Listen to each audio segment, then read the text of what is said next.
따라 하시겠습니다. 부모 공경과 참된 신앙. 이번 주 한 포털 사이트 뉴스 기사에 다음과 같은 사진과 함께 제목이 이렇게 올려져 있습니다. 코로나가 낳은 어버이날 이산가족. 어버이날을 맞아 아들이 요양원에 계신 노모를 찾아 방문하였지만 코로나 감염 위험 때문에 면회가 금지되어서 그저 유리문을 사이에 두고 서로의 얼굴만을 대하는 안타까운 장면입니다. 지난 2월부터 모든 요양시설들 출입이 제한되면서 이처럼 어르신 면회가 금지된 것입니다. 한 초등학교 3학년 된 한 손녀가 요양원에 외롭게 계실 할머니를 생각하며 다음과 같은 편지를 썼습니다. 친할머니께, 할머니, 저 수빈이에요. 제가 이제 3학년이 되었어요. 할머니 빨리 나으세요. 그래야지 저랑 삼계탕 먹으러 가죠. 재활 훈련도 열심히 하세요. 저도 공부 열심히 할게요. 아빠가 할머니는 콩자반 잘한다면서요. 빨리 나와서 콩자반 만들어 주세요. 할머니가 만든 건 다 맛있지만 할머니 힘내세요. 재활 훈련도 열심히 하세요. 많이 많이 사랑해요. 할머니 예쁜 손녀 수빈이가. 참 기특한 손녀딸인 것 같습니다. 요즘 코로나에 가장 취약한 계층이 바로 연로하신 어르신들입니다. 코로나 감염 사망자의 절대 다수가 80세 이상의 어르신들입니다. 그러다 보니 지금 어르신들이 2중, 3중고를 겪고 계십니다. 건강에 염려도 그 누구보다 더 하게 되고요. 모든 모임을 갖지를 못하는 것이죠. 그래서 외로움과 우울감이 점점 증폭되고 있습니다. 더욱이 이 사회가 예전만큼 웃 어른을 공경하는 분위기가 아니다 보니 어르신들이 그 어느 때보다도 참 힘겨운 나날을 보내고 있다 생각이 듭니다.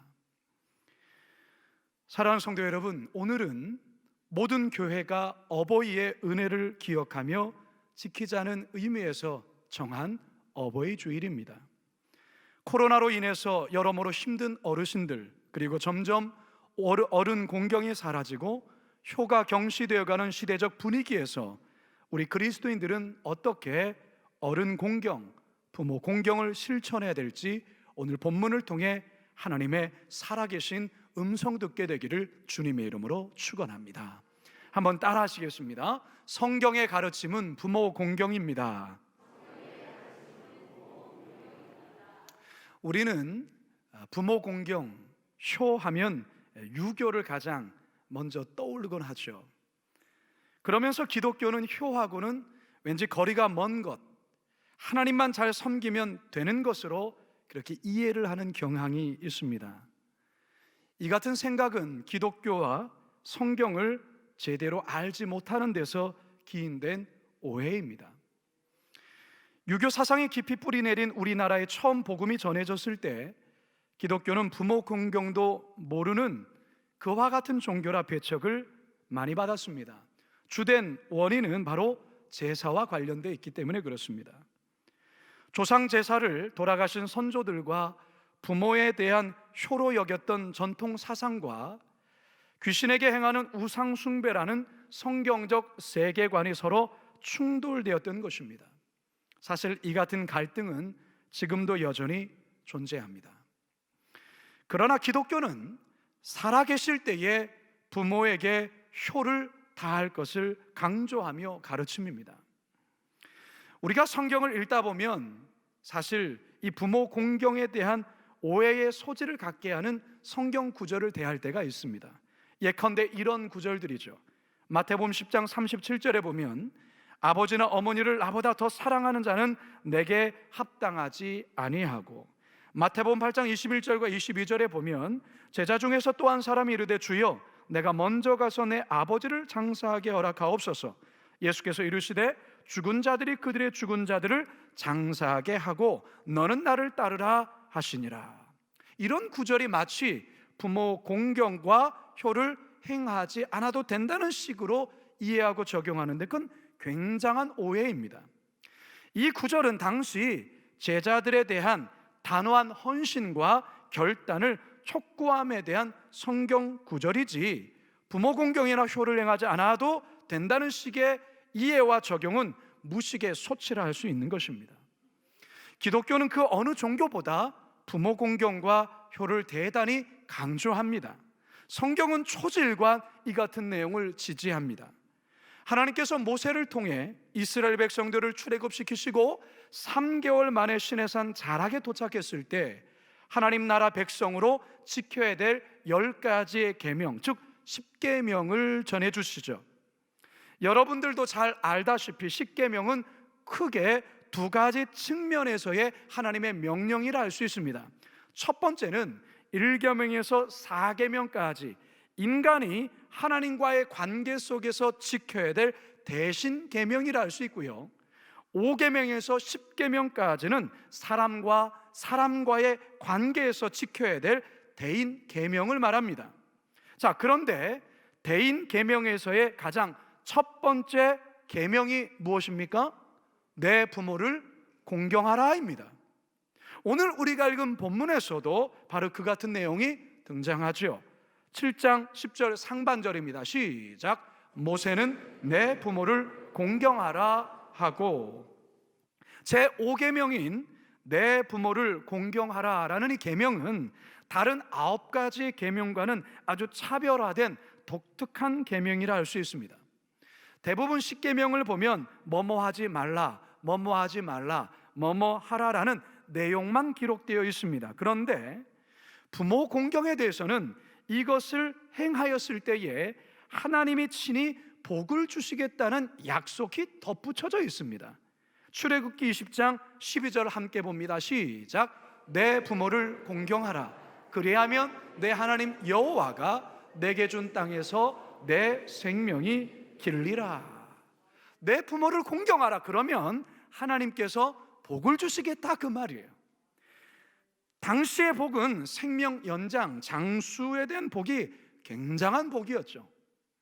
사도 바울은 에베소서에서 이 모세를 통해 전해진 이 장수에 대한 복에 덧붙여 또 하나의 복을 더하고 있는 것을 우리가 볼 수 있어요.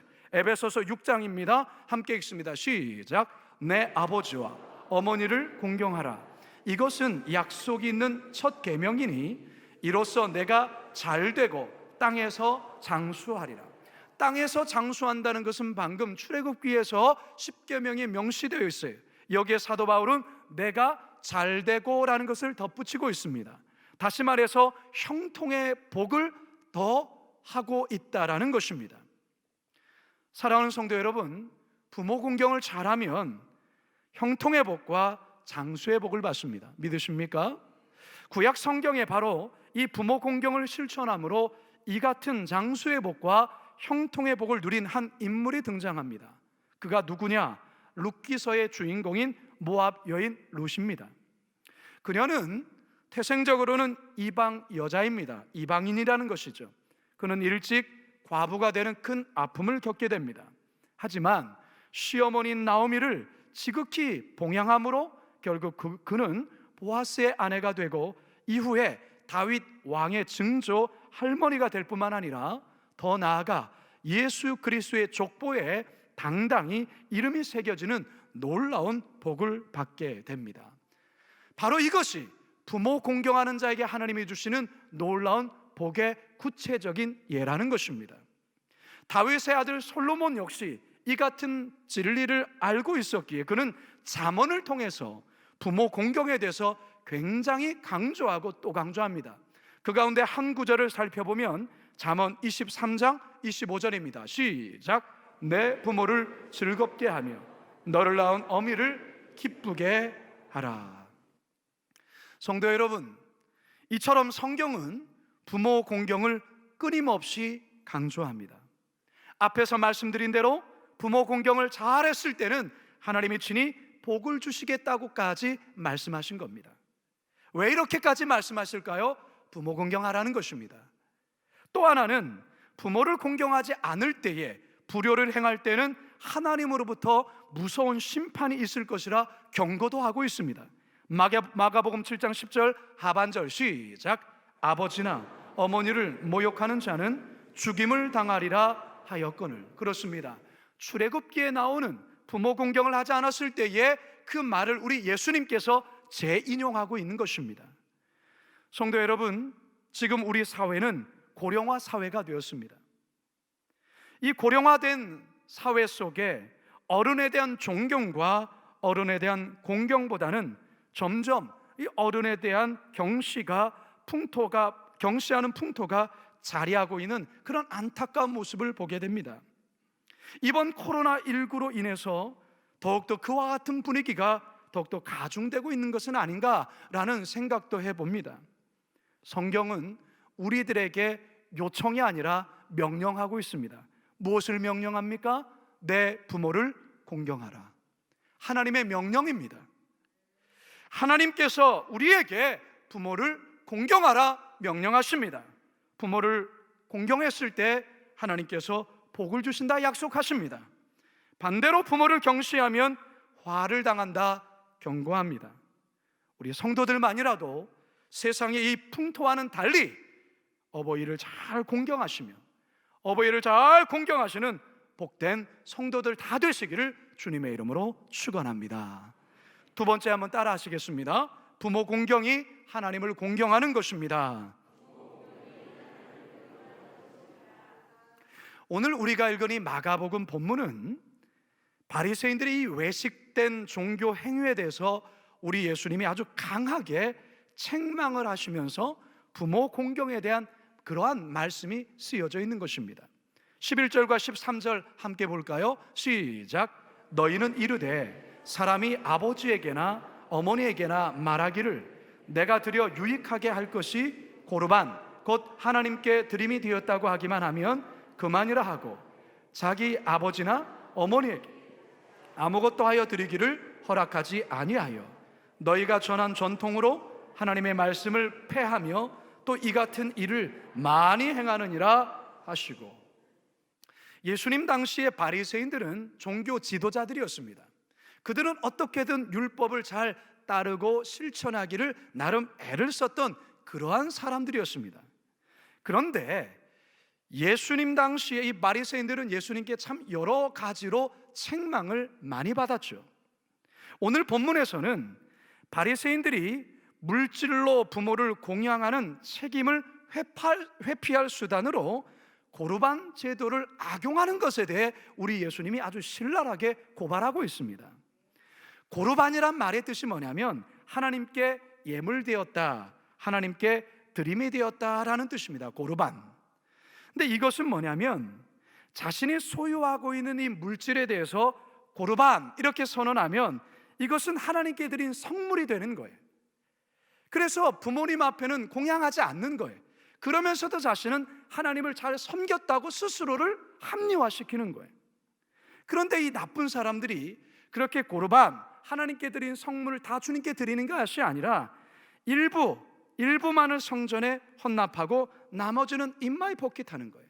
그러면서 부모 공양하지 않은 것에 대해서 나는 하나님께 드렸기 때문에 부모 공양하지 않아도 된다라고 스스로를 합리화했다라는 것이죠.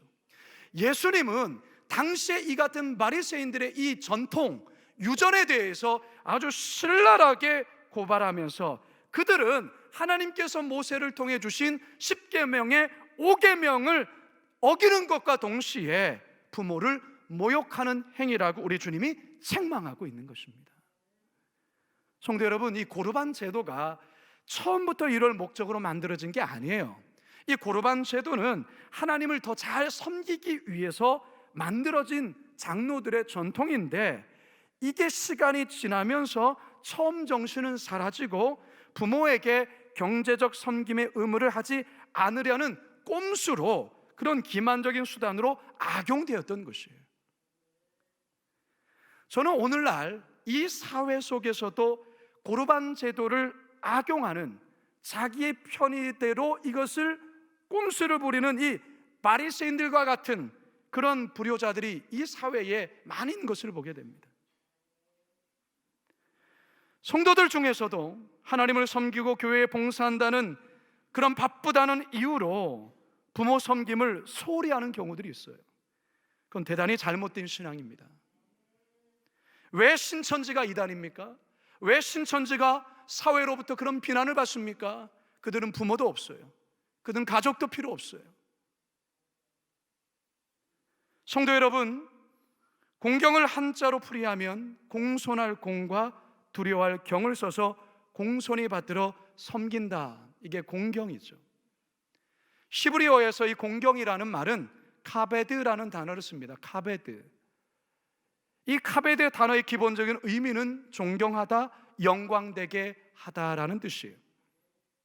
근데 신기한 것은 이 단어가 내 부모를 공경하라라는 거기에도 이 카베드란 단어가 쓰여지고, 또 하나는 뭐냐면 하나님을 경외하다, 하나님을 공경하다라는 그 말에도 이 카베드 단어가 쓰여지고 있다라는 거예요. 잠언 3장 9절 함께 읽겠습니다. 시작. 내 재물과 내 소산물의 처음 익은 열매로 여호와를 공경하라. 이사야서 43장 23절 시작. 내 번제의 양을 내게로 가져오지 아니하였고 내 제물로 나를 공경하지 아니하였느. 자, 여기서의 공경하다가 카베드를 단어를 쓰고 있는 거예요. 무슨 말입니까? 부모를 공경하라는 계명은 부모를 공경하되 마치 하나님을 경외하듯 섬겨야 된다는 의미입니다. 부모를 공경하지 않는 사람은, 자녀는 그 부모님을, 우리에게 주신 하나님을 공경하지 않는 사람이다라는 것을 의미하는 거예요. 초대교회는 바로 이 부모 공경을 굉장히 중요시 여기며 교회에서 이것을 가르쳤습니다. 디모데전서 5장 4절 함께 읽겠습니다. 시작. 그들로 먼저 자기 집에서 효를 행하여 부모에게 보답하기를 배우게 하라. 이것이 하나님 앞에 받으실 만한 것이니라. 그렇습니다. 자기 집에서 효를 행하여 부모에게 보답하기를 배우게 하라는 것입니다. 교회가 성도들에게 효행할 것을 가르치라는 그 말이에요. 초대교회는 그랬습니다. 예전에 노인들을 대상으로 사기를 쳐서 약을 비싸게 팔아먹은 일당이 검거된 적이 있습니다. 이게 신문에 났던 적이 있는데요. 물론 이 같은 내용은 뭐 우리에게서 특별한 건 아니죠. 자주 일어나는 일인데 왜 유독 뉴스에 기사가 되었냐면, 이 피해를 당하신 이 할머니 어르신들이 우리한테 잘하는 사람 왜 잡아갑니까? 라고 되려 따졌던 거예요. 참 신기하죠? 이 사기꾼들이 노인들을 대상으로 효심 공세를 행한 건데요, 좋은 행사가 있다며 노인들을 한 곳에 부른 뒤에 함께 춤도 추고 노래도 하고 흥을 돋궈주다가 이어서 어머니라고 부르면서 나가서 팔도 주무르고 다리도 주무르고 그런 분위기를 막 연출하다가 어느 정도 시간이 지나면 자식 다 소용없어요.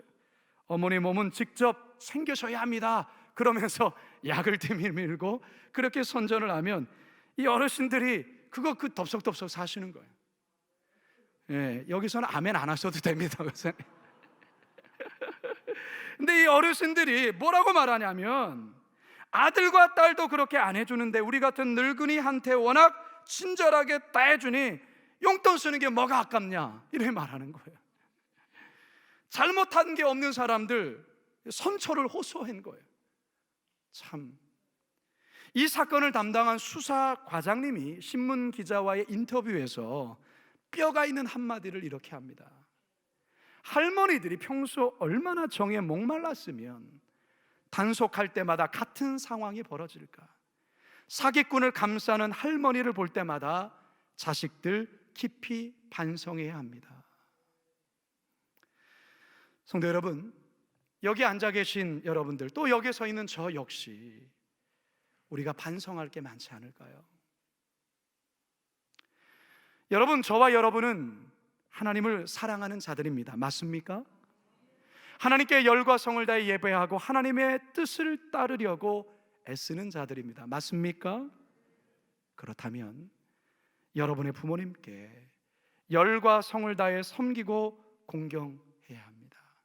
그게 하나님을 섬기는 거예요. 하나님을 섬긴다 하면서 부모를 홀대하고 부모를 경시하고 그 하나님 섬기는 거 아니에요. 착각하는 거예요. 혹시 바쁘다는 이유로, 혹시 요즘 경기가 어렵다는 이유로, 혹시 요양원에 계시다는 이유로 소홀히 하고 있지 않은가? 하나님을 잘 섬기는 것이, 부모님 잘 섬기는 것임을 늘 명심하시면서 바리새인과 같으니 외식하는 신앙 되지 않기를 주님의 이름으로 축원합니다. 마지막 세 번째 한번 따라하겠습니다. 너무 늦게 깨달으면 후회합니다. 인간의 어리석음 중에 하나가 너무 늦게 깨닫는 데 있습니다. 이번 코로나19로 인해서 많은 사람들이 깨닫게 된 게 있죠. 평범한 일상이 결코 당연한 것이 아닌 특별한 것이다라는 것을 모든 사람들이 온몸으로 다 느끼게 된 것입니다. 우리 성도들도 이번 코로나로 인해 크게 깨닫게 된 것 많지 않습니까? 그저 당연하게 여겨졌던 주일 예배, 그저 당연하게 교회에 출입했던 그 모든 것이 당연한 게 아니라는 것을 여러분 느끼지 않으셨습니까?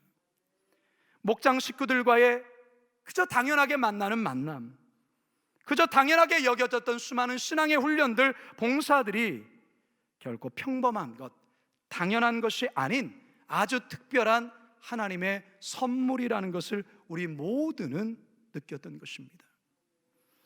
이처럼 인생에서 평소에 깨닫지 못하다가 어떤 큰 사건을 계기로 뒤늦게 깨닫게 되는 것들이 많다는 것이죠. 그래서 우리에게 참 중요한 것은 뭐냐면 깨달음의 은혜가 참 중요합니다. 아무리 수십 번 수백 번 얘기를 해도 깨닫지 못한다면 아무 소용이 없는 거예요. 한 번을 얘기할지라도 깨닫게 되지면 그게 복이 되는 것입니다. 그러나 얘기하고 또 얘기해도 깨닫지 못하게 되어진다면 그것은 화가 되는 것이죠. 우리 예수님은 청중들에게 천국 복음을 다 설명하신 후에 항상 깨달았는지를 확인하셨어요. 그러면서 깨달아야 된다 강조하시죠. 오늘 본문에도 그와 같은 내용이 등장합니다. 7장 14절 함께 읽습니다. 시작. 무리를 다시 불러 이르시되 너희는 다 내 말을 듣고 깨달으라. 자, 여기서 듣고 깨달으라 라는 것은 현재 명령형이에요.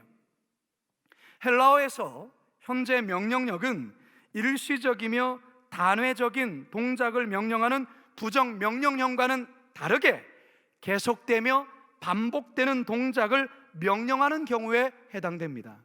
즉 무슨 말이냐? 듣고 깨달으라는 것은 한 번 듣고 깨닫는 것에 끝나지 말아야 된다는 것이죠. 이것은 계속해서 듣고 또다시 깨닫고 또다시 깨달아야 되는 것을 의미하는 것입니다. 그렇다면 우리의 인생에서 정말 또다시 깨달아야 되고 일찍 깨달아야 될 것이 무엇입니까? 그 가운데 하나가 바로 부모님의 은혜입니다. 부모님의 사랑이에요. 이것은 우리가 한 번 깨달음으로 끝나서는 안 된다는 거죠. 이것은 또다시 깨달아야 되고 또다시 깨달아야 된다는 거예요. 그런데 참 안타까운 것은 우리는 이 같은 사실을 너무 늦게 깨달아요. 언제 깨달을까요? 부모님 돌아가시고 안 계실 때. 어느 단체에서 어버이날을 맞아서 부모에게 드리는 편지를 공모했습니다. 그런데 어떤 주부의 글이 당첨되었어요. 편지 제목이 아버지 죄송해요. 이 글이 당첨이 된 거예요. 편지 글의 내용은 이렇습니다. 딸의 아버지는 곱추셨어요. 후천적으로 병을 앓다가 곱추가 되신 것이죠. 그런데 딸은 곱추인 아버지가 늘 부끄러웠습니다. 어느 날 사랑하는 남자가 생겼고 그와 결혼하기로 약속합니다. 그런데 결혼식 날짜가 다가오면서 딸의 마음에 하나의 근심이 생겼어요. 아버지에 대한 부분이에요. 딸은 아버지에게 아버지 대신 큰아버지의 손을 잡고 식장에 들어가면 안 되겠냐, 그렇게 요청했던 거예요. 결혼식 날 아버지는 딸의 행복을 위해서 자신은 몸이 좋지 않다는 이유로 큰아버지에게 그것을 부탁을 하고 본인은 나가지를 않습니다. 시간이 흘러서 딸은 임신을 하게 되었습니다. 입덧을 한다는 소식을 듣자 아버지는 딸이 평소에 좋아하는 장아찌를 한 통을 담고서 기차를 타고 딸의 집을 향해 갑니다. 딸이 사는 동네에 도착하자 아버지는 갑자기 자신의 흉한 모습이 사돈 어른에게 부담이 되고 딸에게도 부담이 될 것 같다는 생각에 동네 구멍가게에다 물건을 맡기고서 곧장 집으로 돌아왔습니다. 딸이 이 사실을 뒤늦게 알게 되었습니다. 그러면서 자신이 지금까지 아버지께 너무 많은 불효를 행한 것 같다는 죄책감을 느끼게 됩니다.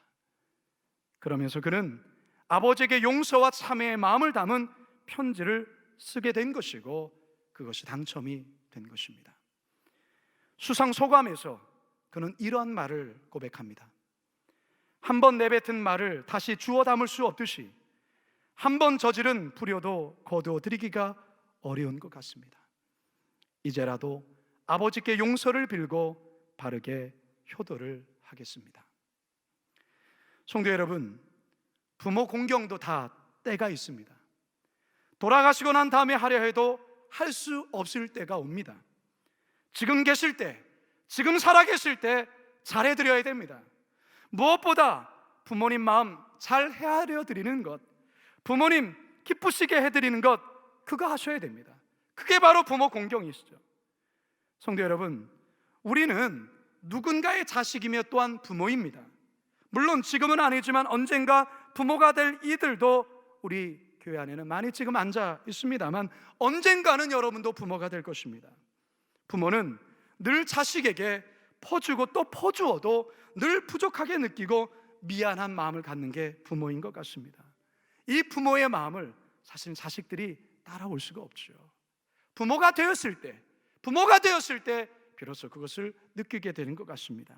우리는 그 사랑을 받으며 여기까지 온 것입니다. 어느 회사에서 부모 사랑과 관련된 영상을 만들었습니다. 이 영상이 제가 방금 이야기한 내용을 잘 담고 있는 내용이 담겨 있습니다. 우리 영상을 보시며 저는 설교를 마무리하려 합니다. 근데 좀 미안한 부분이 많은 것 같아요. 올인해서 막 다 해주고 싶은데 그러지 못하고 어쩔 수 없이 일을 해야 하니까 그게 좀 많이 미안한 거? 애기 마음 잘 모를 때 울고 싶으면 웃어요, 애기가. 근데 그게 어떤 선생님이 일종의 분리불안이라고 그러더라고요. 그 앞에요? 뒤로. 우리 엄마 있다. 굉장히 이뻤어요. 뭐야?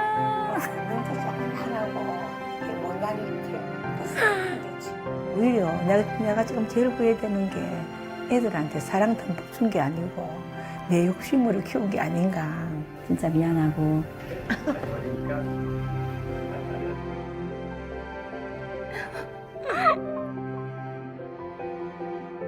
아이를 맞이해줘야 되는데 친구 엄마한테 맡기고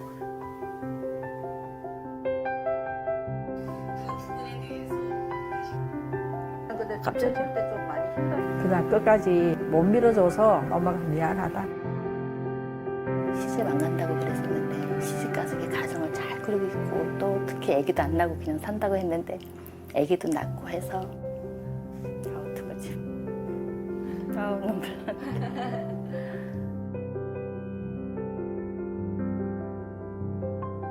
고맙다. 지아 사랑한다. 희라야, 안 보고 싶어. 엄마 딸 봐본 거 알지? 엄마한테 힘든다는 내색 안 하고 살고 있는 거 보니까 엄마는 진짜 든든하고 좋아.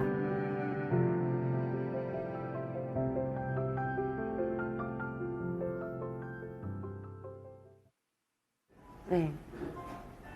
어머. 경우가 어머. 엄마가 너무 걱정하지 않도록 조심해서 다니고 병원에 다니지 말고 잘 건강하게 살았으면 좋겠다. 제대로 해주질 못해서 미안하다.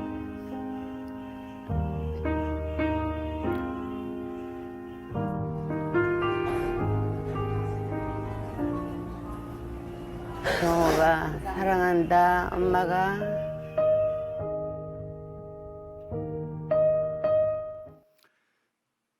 자신은 병원에 있어서 고통 중에서도 늘 자녀들에게 미안해하는 것, 이게 부모들 아니겠습니까? 우리는 사실 그 부모님의 마음을 참 잘 헤아리지 못하는 것 같습니다. 부모님이 돌아가시고 안 계실 때 비로소 왜 그때 그랬을까 생각하는 게 우리들의 연약함이 아닌가 생각합니다. 성경은 한결같이 말씀합니다. 부모를 공경하라 가르칩니다. 부모를 공경하는 것이 하나님을 공경하는 것이요 하나님을 섬기는 것이라 말씀합니다. 부모 공경도 다 때가 있기에 뒤늦게 후회하지 말라 우리 주님 말씀하십니다. 오늘 말씀 꼭 기억하시면서 혹여나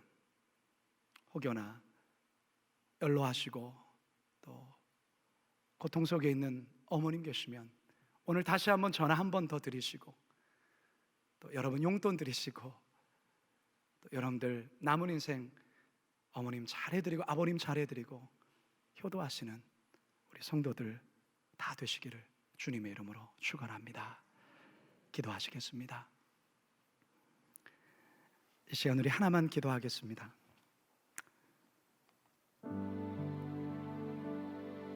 우리 모두는 부모 공경이라는 이 내용에 대해서 늘 죄책감을 가질 수밖에 없는 자인 것 같습니다. 여기 서 있는 저도 그렇습니다. 그러나 오늘 주님께서 들려주신 말씀을 기억하면서 부모 공경 잘하지 못했던 것 우리 하나님께 회개합시다. 부모님 마음 잘 헤아려드리지 못했던 것 회개하시고요. 그리고 연로하신 부모님 잘 섬기기로 함께 결단했으면 좋겠고, 이미 일찍 돌아가셔서 이 세상에 존재하지 않고 있다면 여러분들 우리 교회 어르신을 여러분의 부모님으로 생각하셔서 교회 어르신들 좀 잘 섬겼으면 좋겠어요. 하나님, 우리 교회가 이런 참된 신앙 소유하게 하여 주시옵소서. 우리 같이 한번 기도하며 나가도록 하겠습니다. 기도하시겠습니다. 사랑의 하나님 아버지, 은혜와 사랑에 감사드립니다. 어버이 주일을 맞이하여서 하나님, 우리는 주의 음성을 들었습니다. 하나님 회개합니다. 하나님 아버지, 성경은 우리에게 끊임없이 부모를 공경하라 하지만 여러 이유로 인하여서 하나님 아버지 그렇게 살지 못했던 것들을 회개합니다. 바쁘다는 이유로, 여러 가지 환경과 상황의 이유로 하나님 아버지 그저 하나님 내 일에만 몰두되어서 살아갔던, 그러면서 사실 스스로 합리화했던 그런 죄를 회개하오니 하나님 용서하여 주시옵소서. 하나님 아버지, 이 땅에 계실 때에 부모 공경의 때임을, 기회임을 깨닫게 하셔서 그때를 하나님 아버지 잃어버리는 어리석은 범하지 않게 하시고 후회하지 아니하도록 하나님께서 은혜를 더하여 주옵소서. 하나님, 오늘 말씀을 통해서 부모 공경에 대한 우리 자신을 깊이 돌아봅니다. 왜 그렇게 바쁘게 그리고 나만을 위해서 살았는지 하나님 회개합니다. 부모님이 나에게 베풀어 주신 그 사랑을 계산해 보면 하나님 계산이 안 될 정도인데 우리는 왜 이렇게 계산적인지 모르겠습니다. 하나님 용서하여 주시옵소서.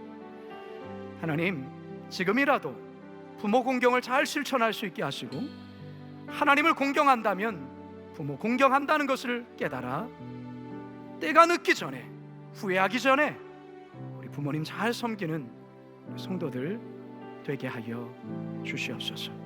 감사드리오며 예수님의 이름으로 기도드리옵나이다. 아멘.